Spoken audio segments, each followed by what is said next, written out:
안녕하세요, 여러분. 혹시 눈에 보이지 않는 것들이 우리 삶을 만든다고 생각해 보신 적 있으세요? 오늘 바로 그 보이지 않는 힘, 유산에 대해 이야기해 보려고 합니다. 정말 평범하게 짝이 없는 일상의 습관들이 있잖아요.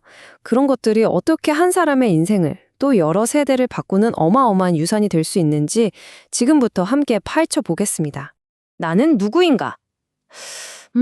이거 정말 살면서 누구나 한 번쯤은 꼭 해보는 질문 아닐까요? 오늘 우리가 같이 살펴볼 이야기가 바로 이 근본적인 질문에서부터 출발합니다. 이 질문에 대해서 오늘 이야기의 주인공은 이렇게 답을 내렸어요. 나는 한 집안의 역사 위에 세워진 사람입니다. 라고요. 그러니까 내가 어느 날 갑자기 뿅 하고 나타난 게 아니라 내 뒤에 쌓여온 그 모든 가족의 역사 위에 서 있는 존재라는 거죠. 와, 이 한 문장이 오늘 이야기 전체를 관통하는 핵심입니다. 자, 그럼 지금부터 아버지의 14주기를 맞아서 한 작가가 자기 자신의 뿌리를 찾아 떠나는 그 여정을 한번 따라가 볼 텐데요.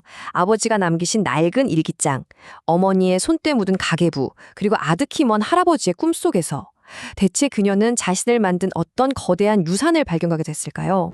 먼저 첫 번째 유산입니다.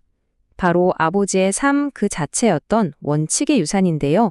과연 이 유산이 그녀의 삶을 어떻게 단단하게 만들었을지 한번 들여다보죠. 아버지가 어떤 분이셨는지 이 한 장으로 딱 보이는 것 같아요.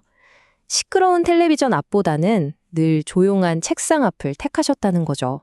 항상 책을 가까이 하고 무언가를 끊임없이 기록하고 또 조용히 기도하면서 자기 삶의 원칙을 지켜나가셨던 그 모습이 눈앞에 선하게 그려지는 것 같습니다. 이게 바로 아버지가 평생 말보다는 행동으로 보여주셨던 삶의 원칙들이에요. 가족의 화목이 제일이다, 항상 미래를 준비해라, 아껴 써라, 이웃을 도와라, 그리고 신앙을 지켜라. 어떻게 보면 좀 뻔한 말 같지만 이걸 평생 지키는 건 정말 다른 차원의 이야기죠. 이 가치들이 바로 이 가족을 지탱하는 기둥이었던 겁니다. 사실 아버지의 인생은 책임이라는 이 한 단어로 다 설명이 돼요. 겨우 19에 갑작스럽게 가장이 되어서 대가족의 생계를 다 책임져야 했고요. 35에는 가족을 더 안정적으로 부양하려고 하던 일을 접고 교사의 길을 택하셨죠. 인생의 모든 갈림길에서 그 선택의 기준은 언제나 가족이었습니다. 그래서요, 아버지가 매일같이 싸들고 다니셨던 그 도시락은요, 단순히 돈 몇 푼 아끼려는 인색함이 아니었던 거예요. 쌀 한 톨까지 아껴서 사남매를 전부 대학에 보내고 싶었던 한 아버지의 그 숭고하고도 무거운 책임감, 바로 그 자체였던 거죠. 자, 이번에는 이 가족의 단단한 기반을 만든 또 다른 위대한 유산으로 넘어가 보겠습니다. 바로 어머니의 지혜가 고스란히 담겨 있는 가계부 이야기입니다. 73. 이 숫자 좀 보세요. 이게 무려 73년이란 세월인데요. 어머니가 시어머니, 시할머니, 시할아버지까지 3대를 모신 횟수를 다 합친 거래요. 정말 상상도 안 가는 숫자죠. 한 사람의 인생이 이렇게나 큰 희생이랑 헌신으로 가득 찰 수 있다는 걸 보여주는 정말 압도적인 숫자입니다. 그 시절 어머니의 하루를 한번 상상해 볼까요? 수도도 없고 전기도 없던 때예요.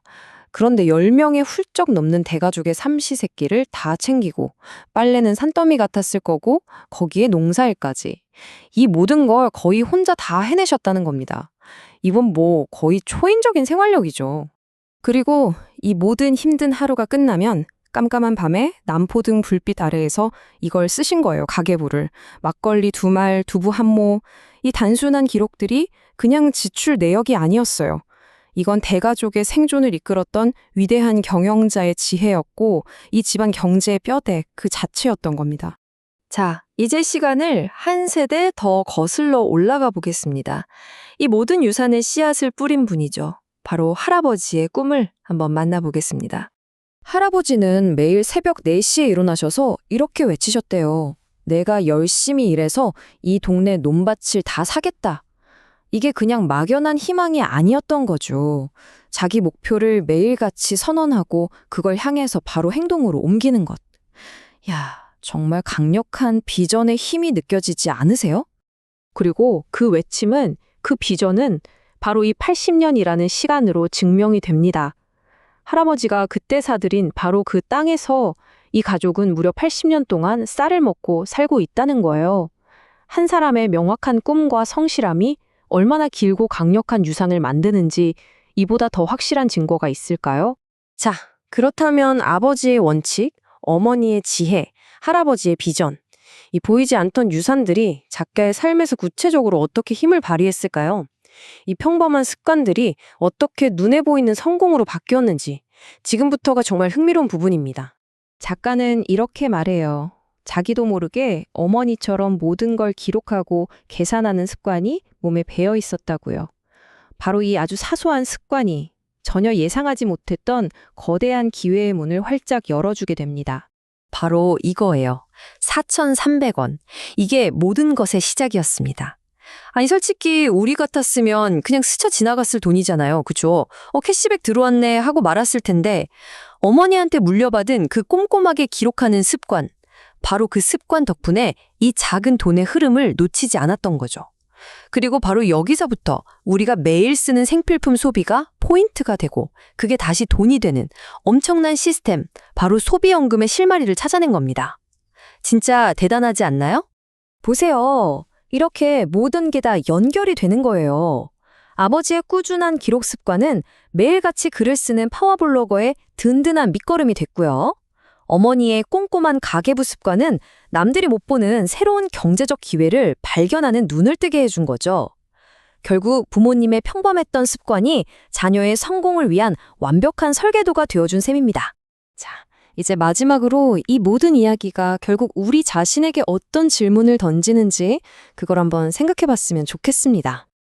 이 문장이 참 마음에 깊이 와닿지 않나요? 우리 부모님, 할아버지, 할머니의 그 소중한 이야기와 지혜도 우리가 기록하지 않으면 그냥 시간 속에 흩어져 사라져버려요. 하지만 그걸 기록하는 바로 그 순간, 그건 더 이상 사라지지 않는 역사가 되고 우리를 든든하게 받쳐주는 뿌리가 되는 겁니다. 오늘 이야기는 우리 각자에게 바로 이 질문을 던지면서 마무리하려고 합니다. 여러분이 부모님께 혹은 그 윗대 어릴들께 물려받은 가장 소중한 습관은 무엇인가요? 거창한 게 아니어도 좋습니다. 어쩌면 아주 평범해 보이는 그 유산 속에 여러분의 미래를 바꿀 가장 위대한 힘이 숨어 있을지도 모르니까요. 한번 곰곰이 생각해 보시면 좋겠습니다.